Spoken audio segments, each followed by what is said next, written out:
പുതിയ വീഡിയോയിലോട്ട് എല്ലാവർക്കും സ്വാഗതം. ഇന്ന് നമ്മൾ തയ്യാറാക്കാൻ പോകുന്ന റെസിപ്പി കപ്പപ്പുഴുക്കാണ്. ആദ്യം നമ്മൾ കപ്പയുടെ തൊലി കളയുക. അതിനുശേഷം നല്ലപോലെ കപ്പ കൊത്തി അരിയുക. അതിനുശേഷം നല്ലപോലെ ക്ലീൻ ചെയ്യുക.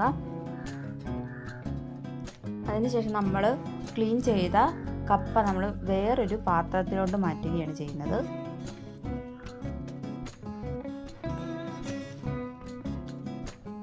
അതിനുശേഷം നമ്മളൊരു ചീനച്ചട്ടി എടുക്കുക. അതിലോട്ട് നമ്മൾ ഈ ക്ലീൻ ചെയ്ത് വെച്ചിരിക്കുന്ന കപ്പ എടുത്തിടുക.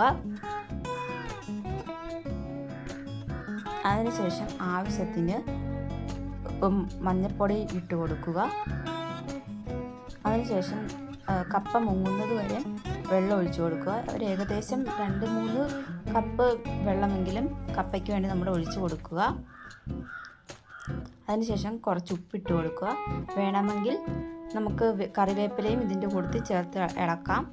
അതിനുശേഷം നല്ലപോലെ ഇത് മിക്സ് ചെയ്യുക. അതിനുശേഷം നമ്മൾ ഗ്യാസിലേക്ക് വെക്കുകയാണ് ചെയ്യുന്നത്.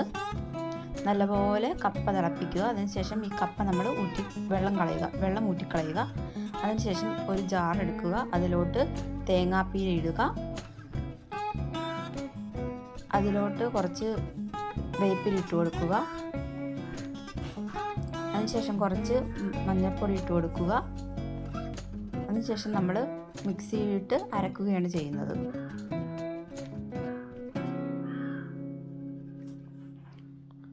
അതിനുശേഷം വേറൊരു ജാറിൽ കുറച്ച് തേങ്ങയും ഉള്ളിയും ചേർത്ത് കൊടുക്കുക. അതിനുശേഷം കുറച്ച് ജീരകം ഇട്ട് കൊടുക്കുക.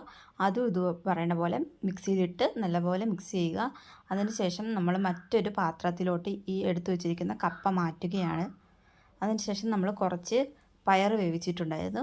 പയറും ഈ കപ്പയുടെ കൂട്ടത്തിൽ മിക്സ് ചെയ്യുക. അതിനുശേഷം നമ്മൾ എടുത്തു വച്ചിരിക്കുന്ന അരപ്പ് ചേർത്ത് കൊടുക്കുക.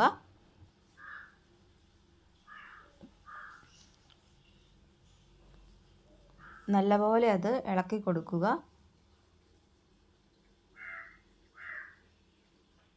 അതിനുശേഷം ശകലം വെള്ളം ചേർത്ത് കൊടുക്കുക. ശേഷം ഗ്യാസ് കത്തിക്കുക. നല്ലപോലെ ഇത് മിക്സ് ചെയ്ത് കൊടുക്കുക. അപ്പോൾ ഇന്നത്തെ നമ്മുടെ കറി റെഡി ആയിട്ടുണ്ട്. അപ്പോൾ ഇതെല്ലാവരും ഒന്ന് ട്രൈ ചെയ്ത് നോക്കണം. കുറച്ച് ആവശ്യത്തിന് ഉപ്പും ചേർത്ത് കൊടുക്കുക. നമ്മളിതെല്ലാവരും ട്രൈ ചെയ്ത് നോക്കുക. വീഡിയോ ഇഷ്ടമായി ലൈക്ക് ചെയ്യാൻ മറക്കരുത്. Okay, thank you.